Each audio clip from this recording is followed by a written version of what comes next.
Hi, I'm Mina. And I'm Yules. Thanks for tuning in to Artificially Informed. Welcome to the Deep Dive. Our mission, as always, is pretty simple.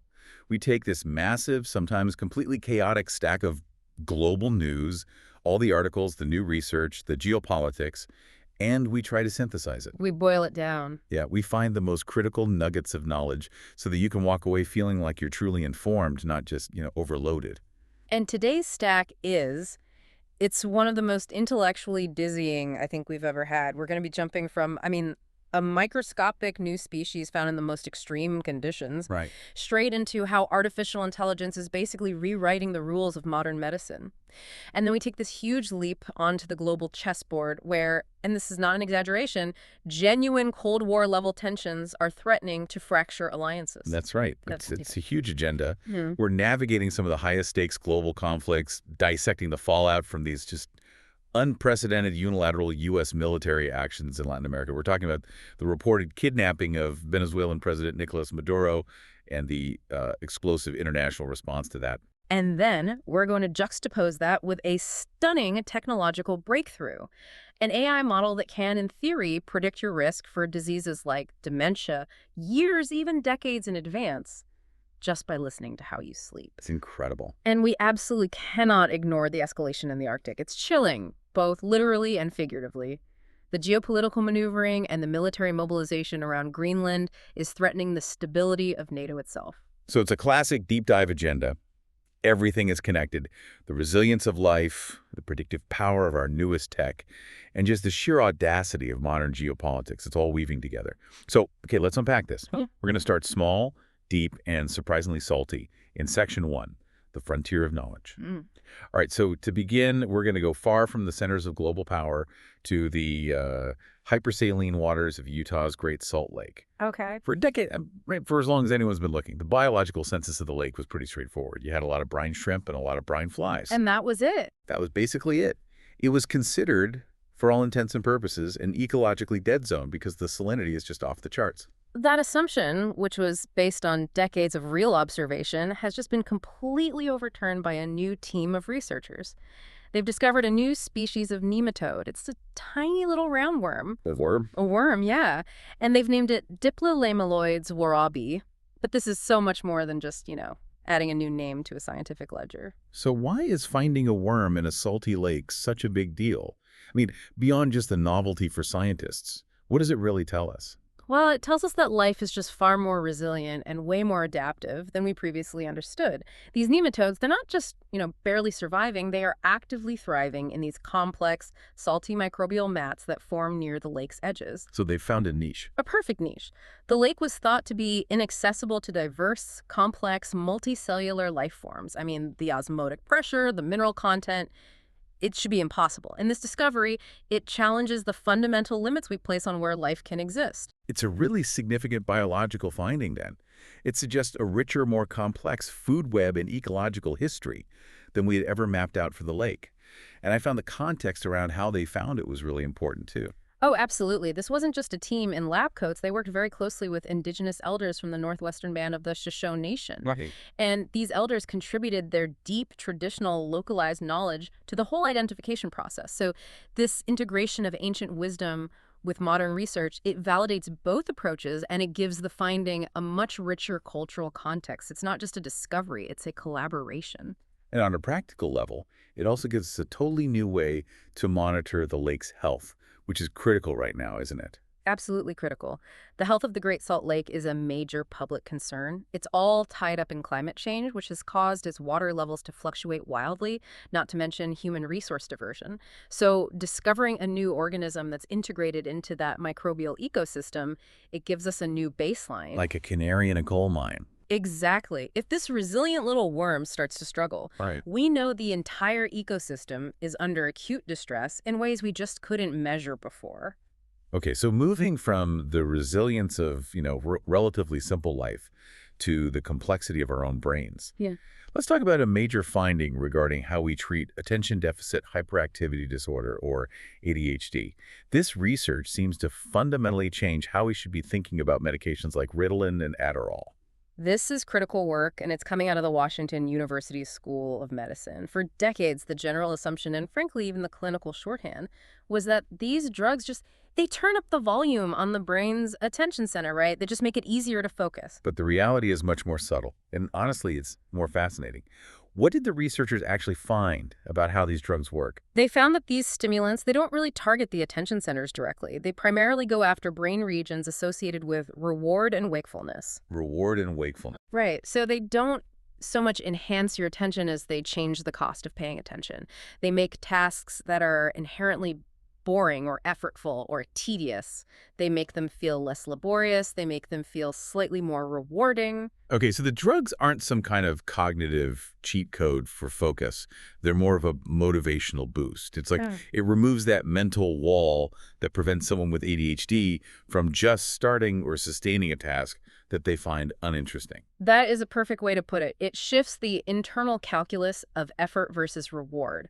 And this understanding has massive implications for treatment, especially when you start connecting it to sleep science, which was another key part of the study. The sleep link is really intriguing. They found that in children with ADHD, these stimulants could temporarily counterbalance the cognitive problems that are directly linked to sleep deprivation. But here's the crucial counterpoint to that.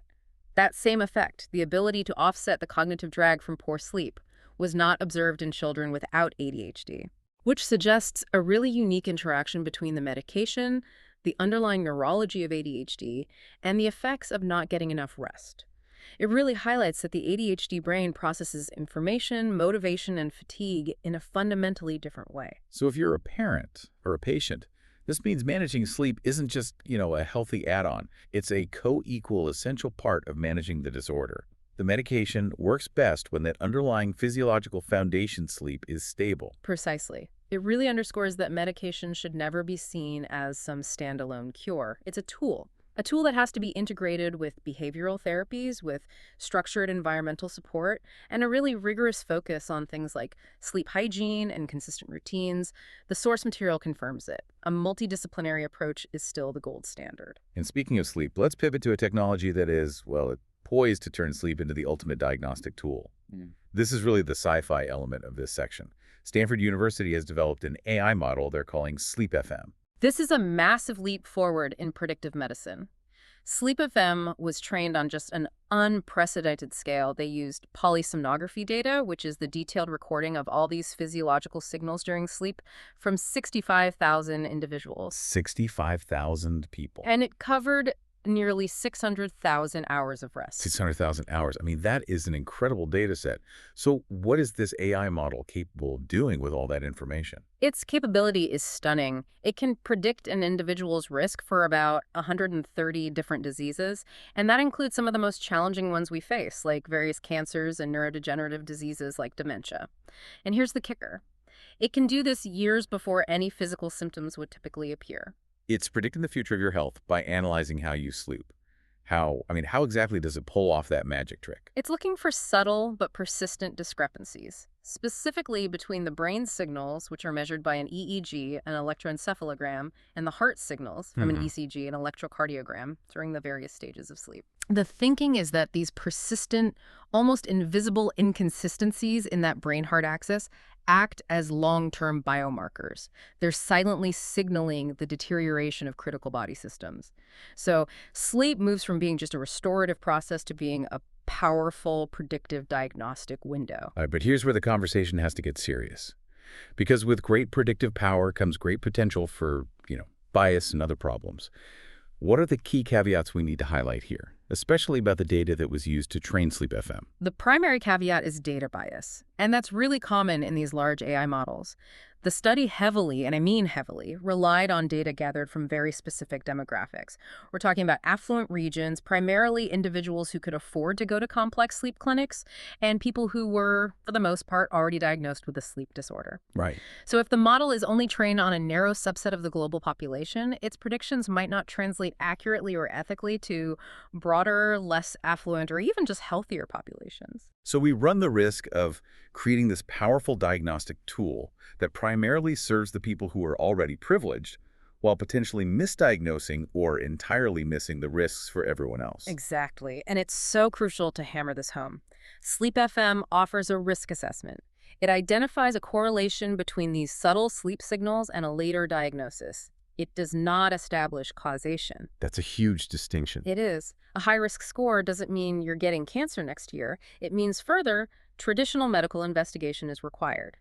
It remains a tool for expert interpretation, not some kind of self-diagnosis crystal ball. Okay, let's shift gears a little bit and cover a few unexpected public health puzzles. Starting with a finding about flu transmission indoors that seems, well, kind of counterintuitive. Yeah, this was an observational study that was reported by the New York Times looking at flu transmission in a very localized setting. Researchers noted these instances where flu patients were in very close proximity to healthy individuals for multiple days, and yet the virus didn't spread. That seems to fly in the face of everything we think we know about respiratory viruses. What were the mitigating factors here? What was going on? The analysis highlighted a few key, very localized factors. First, the flu patients didn't cough much, and coughing is a major way these viruses become aerosolized. Second, the indoor air was described as well mixed, which basically suggests excellent ventilation and air turnover that disperses viral particles really quickly. Okay. And finally, the participants were generally middle-aged adults who are typically less susceptible to severe or rapid transmission than, say, young children or the elderly. So the takeaway isn't that the flu suddenly isn't contagious. It's that these mitigating factors, especially really robust indoor air quality, can significantly reduce the transmission risk even when you're in close quarters. It just reaffirms the importance of good HVAC and air purification. Precisely. Ventilation is so often the unsung hero in public health. That and things like mask wearing, especially during peak seasons. Now, for something a bit more appealing than ventilation systems, coffee. We've got new research connecting compounds found in roasted coffee to managing type 2 diabetes. This is fantastic news for anyone with a daily ritual. Researchers have identified compounds in roasted coffee that inhibit an enzyme called I-glucosidase. And this enzyme is centrally involved in the progression of type 2 diabetes. And the potency here is what makes this finding so notable, isn't it? Yes. The study suggested that some of these coffee compounds were actually more potent inhibitors of the enzyme than a leading pharmaceutical anti-diabetic drug. So this opens up a really exciting pathway for developing functional foods or, natural supplements. So we're not saying you should ditch your medicine for a quadruple espresso. No, definitely not. But it certainly elevates coffee beyond just a caffeine source. It might be a dietary component with some active anti-diabetic potential. It needs rigorous clinical trials, obviously, but it positions coffee as a really promising area for further therapeutic development. And finally, in this health section, we have to touch on the chaotic shift in national dietary guidelines, specifically the rising prominence of beef tallow in the American diet. Beef tallow, which is rendered beef fat, is making a huge comeback as a popular cooking fat. You see it in certain wellness circles, and it's often promoted by public figures like Robert F. Kennedy Jr., whose influence extends beyond politics into these health and dietary trends. And this movement toward more traditional animal fats, it signals a bigger, more confusing trend in consumer health, doesn't it? It does. It highlights the completely chaotic landscape of national dietary advice. We're seeing this turbulent shift where established scientific consensus on saturated fats is being challenged by anecdotal evidence, by so-called traditional diets, and by these influential figures. The rising acceptance of fats like tallow, it just raises questions about how consumers are supposed to balance taste, tradition, and established nutritional science. Right, especially in a climate where a lot of people deeply distrust the official health organizations. It's the ultimate dietary debate. Is the official food pyramid serving us outdated advice, or are we being swayed by trends that prioritize a perceived tradition over long-term cardiovascular health? It just leaves the average person in a perpetual state of dietary confusion. A very confusing state indeed. That exploration of how the small and the intimate, our sleep, our diet, a tiny worm, how that governs our health, provides a really strong thematic bridge to our next section as we scale up dramatically. Let's shift our focus from the microscopic human body to the vast expanse of orbital space. This is Section 2, the final frontier in AI regulation. And we have some urgent news coming from the International Space Station. We do. The National Aeronautics and Space Administration, that's NASA, announced a very unexpected and urgent early return for the Crew 11 astronauts. This decision was triggered by what NASA is only calling a significant medical situation, affecting one crew member who's currently on board the station. an urgent medical evacuation for the ISSs. I mean, that's inherently high stakes. What do the logistics of a sudden mission like this even entail? It requires immediate mobilization on the ground. SpaceX is already preparing its Dragon spacecraft for this rapid return mission. And then, on the station itself, there will be operational shifts. A new commander will need to assume immediate control of the remaining ISS operations to ensure mission continuity and crew safety during and after the evacuation. It's a pretty stark reminder that even with all the incredible technological redundancy you can build into orbit, the biological fragility of the human body is still the biggest variable. Always. Okay, so from an emergency evacuation to orbital commerce, we have news of a groundbreaking step in the commercialization of space, manufacturing in orbit.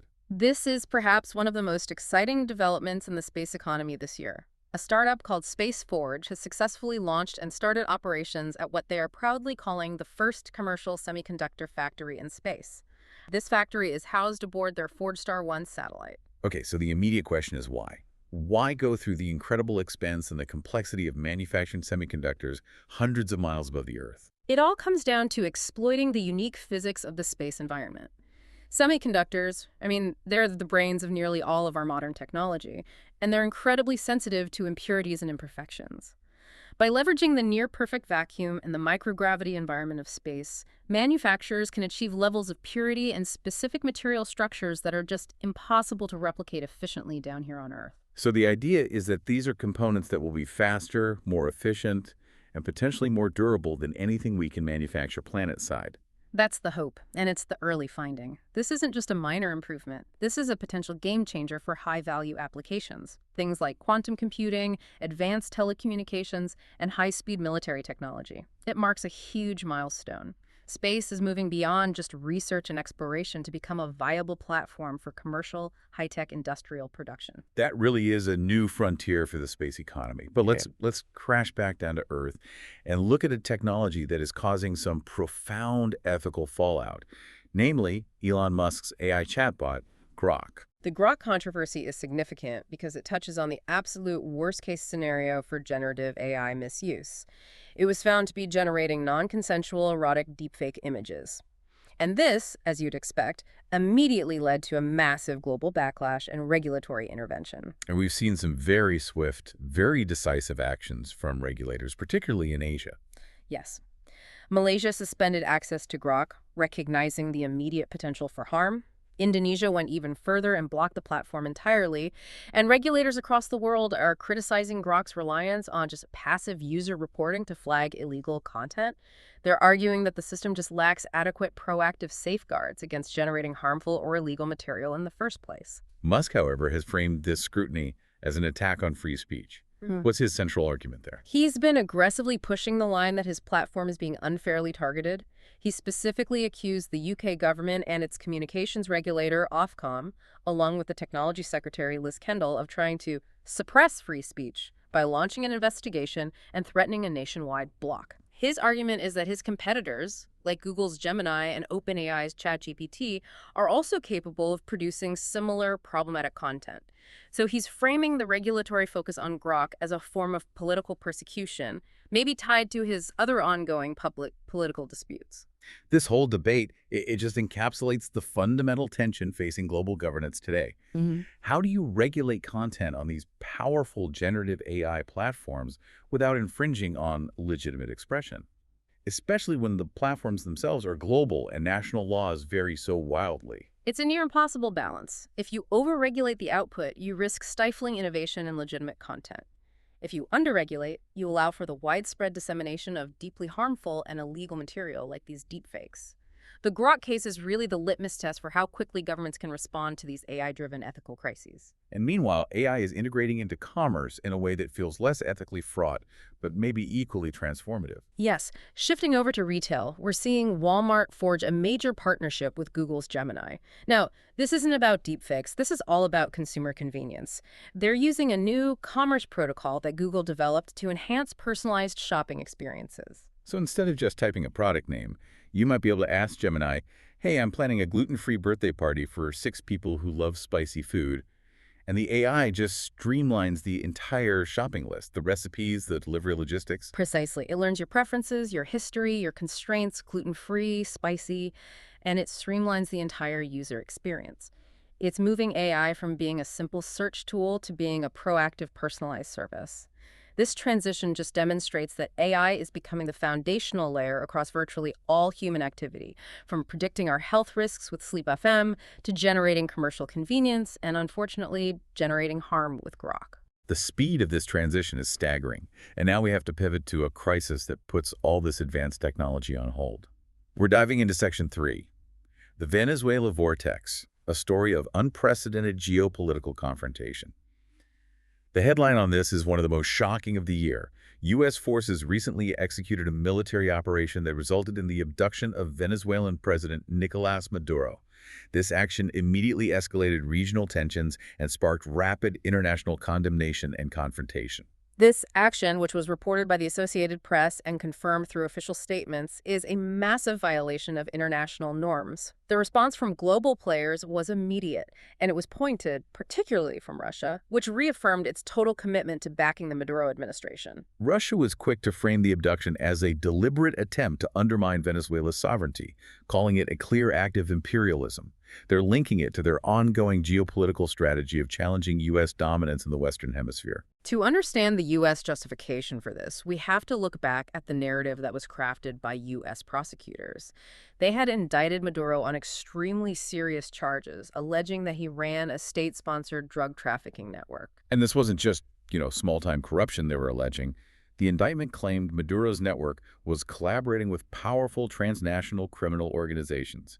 It specifically named the notorious Venezuelan gang Tren de Aragua, the Colombian FARC, and even the infamous Sinaloa cartel. Right. The prosecutors claimed that Maduro was using Venezuela's state resources, we're talking military aircraft, state infrastructure, to facilitate massive cocaine smuggling operations into the United States.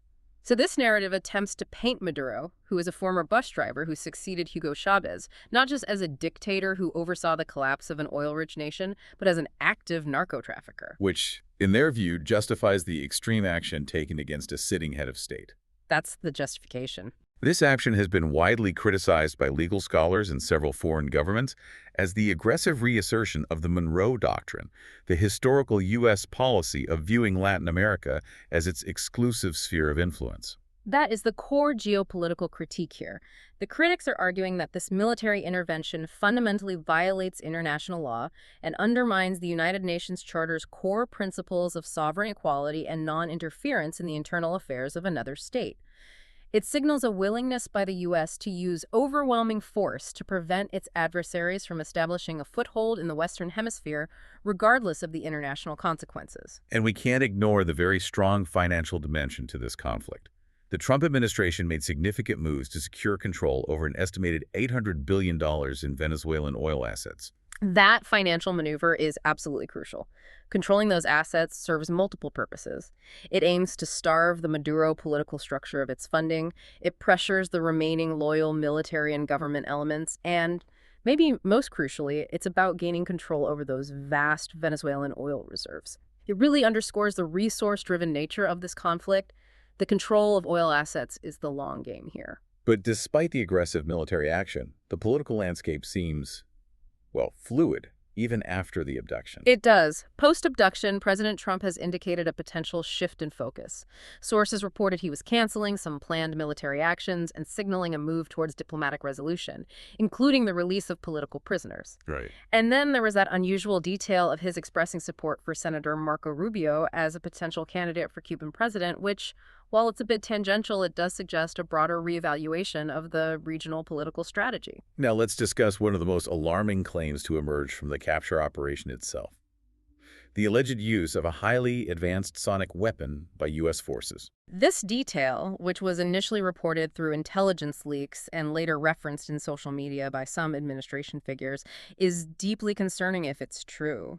Reports describe Venezuelan security personnel being completely incapacitated by an intense, directional sound-like force that was not explosive.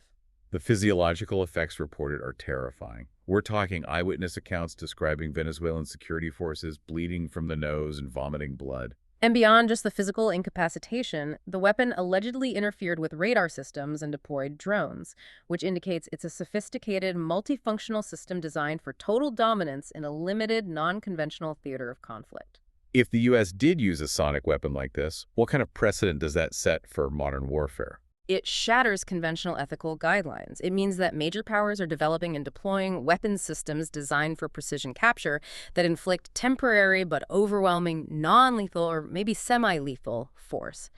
It moves beyond the rules of engagement that we understand, and it raises serious questions about even being able to verify such claims, given the secrecy around this kind of advanced military technology. The silence from allies on this matter is almost as telling as the claim itself. Absolutely. And speaking of allied reactions, how is Europe responding to the U.S. violating international norms in such a stark way? Germany's Chancellor, Friedrich Merz, has adopted a very, very cautious approach. His government has noticeably refrained from explicitly criticizing the U.S. for any breaches of international law concerning the Venezuelan operation. Why the diplomatic silence from a major European democracy like Germany? It's a calculated strategy, and it's rooted in geopolitics. Germany is prioritizing its diplomatic relationship with the U.S. to secure critical outcomes related to the ongoing Ukraine conflict.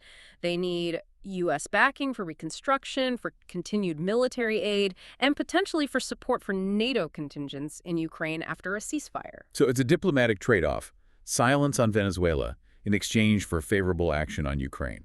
In this context, global politics is entirely a transaction. Now, on the opposition side in Venezuela, the political drama continues. The opposition leader, Maria Corina Machado, who is slated to receive the Nobel Peace Prize, caused quite a stir by expressing a desire to share the award with President Trump. That created an international controversy, and the Nobel Committee firmly rejected the request.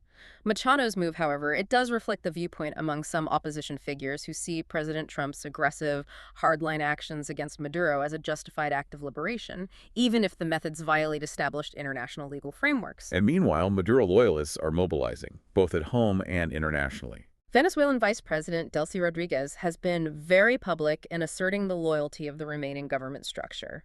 She led what she called a productive deployment. These are economic initiatives aimed at revitalizing agriculture and industry to combat the crushing effects of international sanctions. They're trying to demonstrate resilience. And the international support from Maduro manifested in a massive rally in Mexico City. Yes, thousands of supporters gathered there, demanding the release of Maduro and his wife, Cilia Flores. They framed the abduction as an act of imperialism and a gross interference in Venezuelan sovereignty. This just demonstrates that the regional political dynamics are highly fractured. You have strong ideological and public support both for and against the U.S. action. The volatility in the region is at an extreme peak. The situation in Venezuela is a frightening snapshot of renewed great power interventionism. We're now going to widen the lens dramatically and look at Section 4, global flashpoints, starting with the chilling potential for a new Cold War flashpoint in the Arctic. We're talking about the Greenland crisis. President Donald Trump has made the acquisition of Greenland, which is an autonomous territory of Denmark, a recurring and highly aggressive objective of his administration. Greenland is strategically vital, and it's rich in essential minerals. And his recent rhetoric has escalated significantly, moving past diplomacy and hinting at, quote, more forceful approaches if negotiations fail. And the allegations go far beyond just rhetoric. There are reports alleging that President Trump instructed senior military commanders to actually draft a plan for a possible military invasion of Greenland. That action, if it were seriously pursued, would have devastating global consequences. Analysts are gravely concerned that a U.S. military move against a key ally like Denmark could instantly trigger the collapse of the North Atlantic Treaty Organization, or NATO. Denmark is a founding and critical member. Attacking it would just dismantle the collective defense principle that underpins the entire alliance. The severity of this threat is underscored by the response from the Joint Chiefs of Staff, who are reportedly resisting these planning efforts, viewing them as illegal and lacking any congressional authorization. And Denmark's response was perhaps the most remarkable diplomatic statement of the year. The Prime Minister issued an explicit decree authorizing the Danish armed forces to use force, including open fire, in the event of any U.S. invasion or aggressive military maneuver. Wow. Forcefully reaffirming their absolute sovereignty. That is a level of tension. A NATO ally openly authorizing forces to engage in combat with the U.S. military. That is truly unprecedented in the modern era. It is a profound crisis in the Atlantic Alliance. However, it's worth noting the counter-perspective here. The former UK ambassador to the US, Lord Mandelson, dismissed the idea of an actual military seizure as improbable. He argued that the inevitable diplomatic, political, and economic consequences from the entire international community would make such an action untenable even if a plan exists. So perhaps it's a negotiating threat, a tactic designed to pressure Denmark into a sale, but the threat itself is already causing catastrophic damage to transatlantic trust. Precisely. The threat is the weapon, regardless of whether it's ever fired. Okay, shifting to another region of chronic instability. Let's look at the ongoing volatility in the Middle East, specifically the Israeli-Palestinian conflict, which sources suggest will remain a primary global tension source into 2026. Israel is reportedly preparing for a new, large-scale ground operation in Gaza. This action is predicated on the failure of the peace roadmap proposed by the current administration, specifically Hamas's refusal to fully disarm. What's the sticking point on the disarmament? Hamas has retained a considerable arsenal. It's estimated at around 60,000 rifles. Their stated position is that they're prepared to relinquish heavy weapons, but they refuse to surrender small arms as long as they perceive any form of Israeli occupation or blockade continuing. For Israel, of course, retaining 60,000 rifles constitutes a clear and present threat to their future security. And amid all these high-stakes diplomatic and military preparations, we continue to see aggressive actions on the ground that just escalate the human rights flashpoints. Tragically, yes. Reports confirmed that Israeli forces recently raided a Palestinian wedding ceremony in occupied East Jerusalem. They detained the groom and allegedly fired live ammunition and stun grenades directly at the attendees. Aggressive intervention during non-conflict civilian events, like a wedding, only serves to exacerbate regional instability and harden opposition. Moving beyond the conflict in Gaza, Iran is currently grappling with a severe domestic crisis that is attracting global attention. The country is plagued by ongoing massive protests against the clerical regime. These protests are being driven by a convergence of economic misery. We're talking high inflation, a collapsing currency, acute hardship, and the government's very harsh political repression. And the resulting humanitarian crisis from the government's crackdown sounds horrific. It is dire. Medics who are working in Tehran hospitals reported being completely overwhelmed with casualties. Hundreds of injured and dead arriving, to the point where they simply lacked the time or resources to perform CPR on many of the victims. And compounding this information vacuum is an ongoing, widespread internet blackout imposed by the government to limit communication and the flow of information about the repression. And as they deal with this domestic turmoil, Iran is escalating its rhetoric against perceived external threats. Absolutely. Iran's parliament issued a very stark, very aggressive warning. They stated explicitly that U.S. military personnel and Israeli forces would be considered legitimate targets if the U.S. launches military strikes in response to the protests. This turns the domestic crisis into a potential regional military conflict. And the U.S. administration had indeed commented that it was prepared to assist Iranians seeking freedom, and officials were briefed on potential military options. So that Iranian warning dramatically increases the risk of miscalculation. It does. It forces the U.S. to weigh the moral imperative of supporting human rights against the immense risk of launching strikes that could lead to an immediate regional war, especially with Iran now defining U.S. personnel as legitimate targets. Finally, in this section, let's revisit the Ukraine conflict. Let's focus on the massive financial commitments and the sanctions blowback that's affecting Europe. The financial commitment is enormous. Washington and Kiev are finalizing an $800 billion agreement for Ukraine's reconstruction. It's scheduled to be formalized at the Davos World Economic Forum. And it's interesting, President Trump, who had previously expressed a lot of skepticism about foreign aid, is now framing this reconstruction effort as a profitable venture for the U.S., funded partially by NATO partners. That's a significant rhetorical shift. It is. It reframes what was once seen as a pure expenditure into a strategic investment, which could make it more palatable to a skeptical domestic base. But on the ground, the war's brutality continues. We have reports of Ukrainian drone strikes hitting residential areas in Voronezh, Russia, about 500 kilometers south of Moscow, injuring 4 civilians and damaging 7 high-rise buildings. And conversely, the impact of Russian strikes on Ukrainian infrastructure is causing immense civilian suffering. Residents of Kiev are enduring freezing cold temperatures because Russian strikes have been systematically targeting and destroying critical power and heating infrastructure. This strategic targeting of civilian utilities is aimed at breaking the will of the population during the coldest months of the year. Well, let's talk about the economic boomerang effect from the sanctions regime aimed at Russia. The sanctions have undeniably hit Russia, but they've also caused major blowback in Europe. Eurostat data shows that European Union exports to Russia have dropped by 48 billion euros. That's roughly 55.9 billion US dollars since 2022. And the strategic pivot away from Russian gas is proving incredibly expensive for European consumers and industry. It's a massive cost shift. The EU moved heavily toward purchasing more expensive U.S. liquefied natural gas, LNG. This has led to skyrocketing energy costs and raised serious concerns about winter gas shortages, particularly in industrial powerhouses like Germany and the Netherlands. It's threatening economic recession. And alongside the economic and military conflict, Ukraine is intensifying a kind of cultural war against Russian influence. Yeah, Kiev has ramped up its efforts to restrict Russian cultural influence. They've blacklisted over 100 Russian artists from streaming platforms and public performance. This is being done under the guise of national security and cultural identity preservation, seeking to sever these deep, decades-long cultural ties and forge a distinct Ukrainian national consciousness that is separate from Russia. It just demonstrates that this conflict extends to the arts and media as much as it does to the battlefield. We transition now to Section 5. The domestic tension points, focusing on issues of law enforcement, accountability, immigration, and significant proposed social policy changes in the U.S. and the U.K. We're going to start with the fatal shooting by a federal agent in Minneapolis. This incident involved the fatal shooting of a woman named Renee Nicole Good by an Immigration and Customs Enforcement, or ICE, agent Jonathan Ross in Minneapolis. This sparked immediate national controversy and mass protests. Now, Agent Ross is a veteran. He served in law enforcement and the Indiana National Guard. What was his justification for using lethal force in this case? Ross testified that his actions were significantly influenced by a prior life-threatening incident back in 2022. In that case, a suspect drove off while Ross was partially inside the vehicle, and he testified that it led him to fear for his life in any similar situation.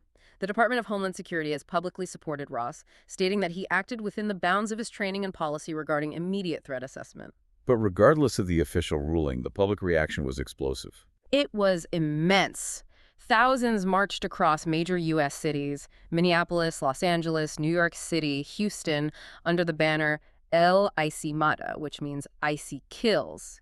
These protests were deeply focused on federal immigration policies, demanding accountability and structural reform for federal agents who often operate without adequate local oversight. The central narrative from the activists is that these federal enforcement actions often constitute reckless governance and result in avoidable human rights violations. That narrative became complicated by a connected, though separate, report that came out of Portland, Oregon.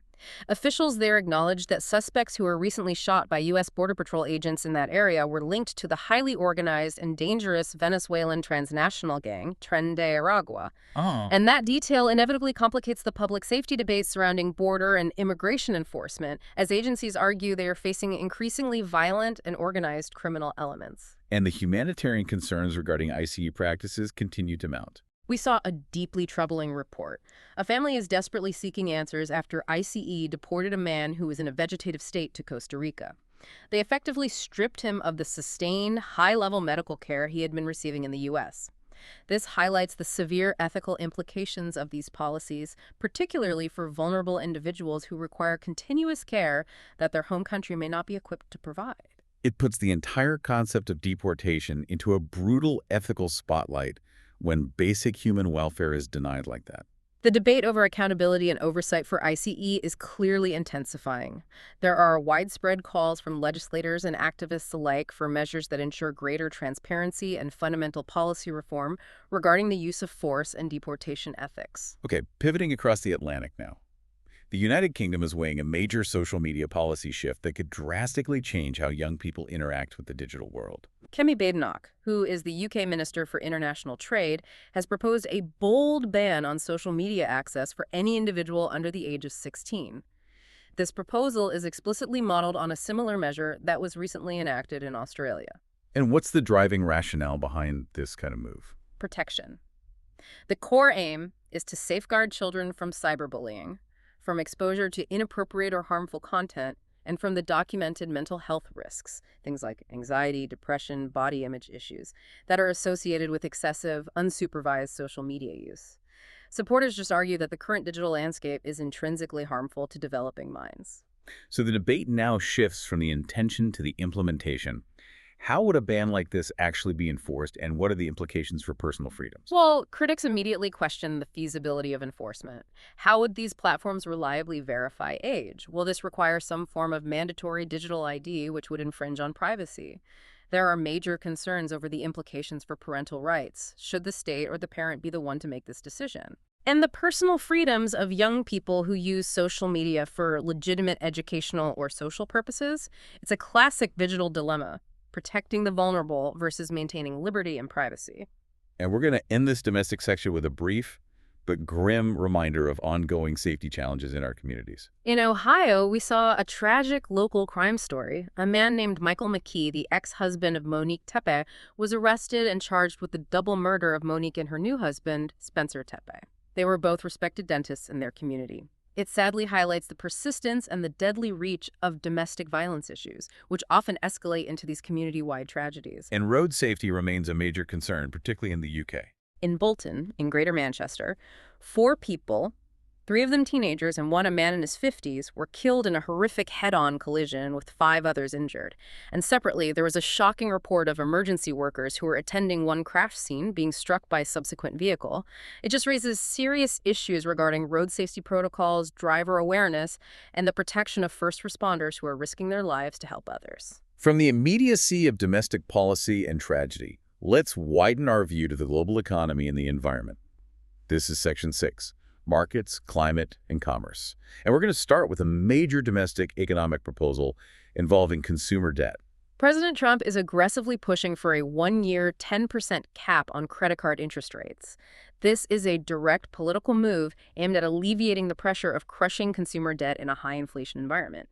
It would offer immediate financial relief to millions of struggling Americans. It sounds like great populist policy, but the banking sector is uniformly pushing back with enormous force. They are completely unified in their opposition. Major financial institutions, along with influential investors like Bill Ackman, have warned that the cap is detrimental and fundamentally misguided. Their primary concern is that it would negatively impact the wider economy, severely limit banks' ability to set competitive rates based on risk, and potentially disrupt the entire consumer lending market. How so? By reducing the availability of credit for higher-risk borrowers. So it's a direct conflict between consumer protection and market stability. Lower rates sound good, but if it means banks just stop offering credit altogether to the people who need it most, well, that creates a different kind of crisis. That is the financial industry's core argument. This kind of intervention distorts the risk model, and it leads to unintended consequences for the very people the policy is trying to help. Okay, moving to global trade now. We're seeing significant headwinds across the world, starting with a surprisingly aggressive U.S. policy towards Singapore. Singaporean businesses are facing rising operational costs, and it's being compounded by U.S. trade policy. Despite having a really robust trading relationship, the U.S. has imposed a 10% baseline tariff on Singapore's exports. Why is this happening, and who's suffering the most from it? The tariffs are primarily straining the small and medium enterprises, the SMEs in Singapore. These smaller businesses just lack the financial and logistical resources to navigate these new hurdles compared to the big multinational corporations. It's a perfect example of how these broad-stroke trade policies can have a highly localized negative impact on specific business ecosystems. And meanwhile, the technological and economic standoff between the U.S. and China continues to dominate the global discussion. The head of NVIDIA, CEO Jensen Huang, he weighed in on this, stressing a critical point. The whole narrative of a complete decoupling between the U.S. and China is fundamentally misguided and potentially impossible. What's his basis for that assertion? He highlighted the deep technological and human interdependence between the two countries. Specifically, he noted that approximately 50% of the global artificial intelligence workforce has Chinese origins. So trying to completely separate these two technological powerhouses, especially when it comes to vital advanced AI chip exports, is proving to be economically damaging and technologically complex. The systems are just too interwoven. And across the automotive industry, we're seeing a massive strategic pivot happening in Germany. German car manufacturers are facing a crisis. Their sales are slowing dramatically in their key international market, which is China. This slowdown is due to two primary factors: China's rapid state-backed transition toward electric vehicles, or EVs, and the lingering consumer distrust that followed the Dieselgate emissions scandal. So where are they shifting their focus now that the China market is slowing down? They're pivoting sharply toward the Indian market. However, industry experts are cautioning that India is not a direct, high-volume replacement for China's massive growth trajectory. German companies now have to adapt their strategies and their products to local, preference-driven consumer habits in India, which often favor practicality, affordability, and specific local requirements over traditional German-engineered luxury and power. It requires a fundamental cultural shift in their product planning. Absolutely. Now, let's connect climate action and labor markets. We're seeing a significant deceleration in renewable energy job growth globally. This is a really concerning trend in the supposed green transition. A joint report by the International Renewable Energy Agency, IRENA, and the International Labor Organization, the ILO, shows only 2.3% job growth. That's around 400,000 jobs in the renewable sector in 2024. That is a sharp drop from the 2.5 million job increase we saw the year prior. What is behind this stagnation in a sector that's supposed to be booming? There are several converging causes. First, overproduction by Chinese solar manufacturers is flooding the global market. It's driving down prices, but it's making expansion harder for everyone else. Second, there's a technical shift from smaller, labor-intensive rooftop solar installations to these larger utility-scale systems. Wow. And finally, rising automation using AI and robotics is reducing the human labor intensity required for installation and maintenance. The irony is that China, which is contributing to the global job slowdown through overproduction and automation, remains absolutely dominant in this space. They account for nearly 44% of all global renewable energy jobs, and physically, they are demonstrating their commitment on a monumental scale. Aerial photos have revealed what people are calling China's solar Great Wall, these vast, expansive, carpet-like solar fields constructed across previously barren desert landscapes. It reflects a commitment to sustainable power through colossal infrastructure projects. And we have to end this section with a grim look at environmental disasters that are being fueled by extreme climate conditions. In Australia, catastrophic bushfires are expected to continue burning out of control for weeks. They have already destroyed nearly 900,000 acres, annihilating around 300 structures amid extreme, record-setting temperatures, including a shocking heat reading of 55 degrees Celsius. That's 131 Fahrenheit recorded in Western Sydney. And shifting to a different type of infrastructure failure, in Cebu City, in the Philippines, a fatal garbage avalanche at a massive landfill tragically claimed 4 lives and left dozens missing. This horrific incident just underscores critical waste management failures and the vulnerability of infrastructure in these densely populated areas where poor planning can turn basic services into lethal risks. We've covered everything from international sanctions to solar walls. Let's conclude our deep dive with Section 7. Final scoreboard for some quick takes across sports and culture. All right, starting with the beautiful chaos of English football, the magic of the FA Cup delivered a classic shock.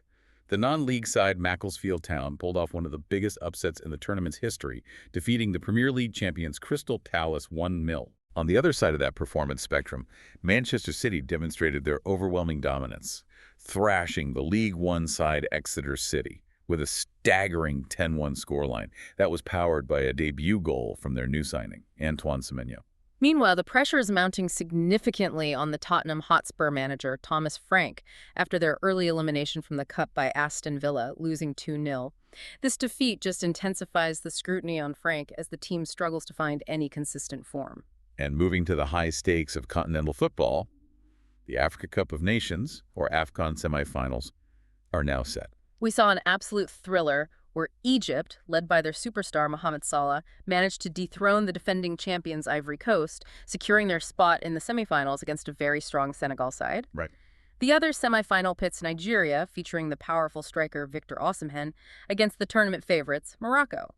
The tension couldn't be higher. And finally, let's touch on collectible culture and enduring literature. The power of nostalgia and history drove a huge sale recently. A rare copy of Action Comics #1, which features the first appearance of Superman, was sold for a record-breaking $15 million. $15 million. A new high for a comic book. And it has a great backstory, too. That specific copy was famously once stolen from the actor Nicolas Cage. It just adds to the legend. And speaking of enduring stories, we noted the 150th anniversary of the birth of the great American author Jack London. London, famous for classics like The Call of the Wild, didn't just write adventure, he lived it.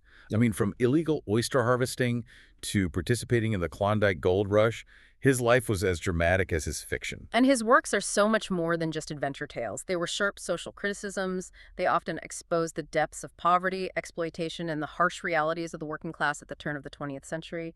He captured that enduring human struggle against nature and against social injustice, which is why his work remains so relevant 150 years later.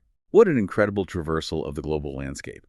We moved from tiny, resilient life forms in the Great Salt Lake to a chilling, aggressive escalation over the sovereignty of Greenland. We've seen the ethical tightrope that we're all walking with technology, from the unprecedented diagnostic potential of Sleep FM to the immediate dangerous misuse and the censorship crisis surrounding that Grok deepfake generator. And crucially, we observed how these intense economic pressures, the sanctions blowback hitting European gas consumers, the tariffs straining Singaporean SMEs, the economic hardship fueling the mass protests in Iran, they're all driving political and societal fracturing across the entire planet. The world we've unpacked today is simultaneously accelerating toward technological integration and fracturing along ideological and geopolitical lines. Every major story, from the potential use of a sonic weapon in Venezuela to that $800 billion reconstruction deal in Ukraine, it just underscores the immense fragility of our established global systems. So what does this all mean for you, the learner, taking this knowledge forward? We want to leave you with a provocative thought that connects the most intimate breakthroughs with the largest political questions. If a sophisticated AI model like Sleep FM can predict our health destiny years in advance just by observing how we sleep, what are the ethical, political, and economic responsibilities we have to shoulder in governing a future defined by radical transparency? This knowledge, which could save lives, is also the most intimate data imaginable. Who benefits from having that intimate predictive knowledge? And who gets to decide how that data is applied or monetized? And you have to consider the contrast. The moral vacuum that allowed Grok to create harmful, non-consensual deepfakes versus the profound diagnostic breakthrough of Sleep FM. The systems we implement today, the laws we debate concerning AI regulation, will define the governance of our bodies, our health, and our most fundamental privacy tomorrow. The control of predictive technology is the ultimate source of power in the modern world. It gives us plenty to mull over until our next discussion. We hope this deep dive provided you with the necessary context and the crucial connecting narratives you need. We'll catch you next time. For enjoying Artificially Informed. Hit subscribe and share it with a friend. From the left, the right, and straight from the algorithm. Thank you. That's it for today's Artificially Informed. Nope. Thanks for spending your time with us. Yeah. Stay sharp, stay curious. See you next time.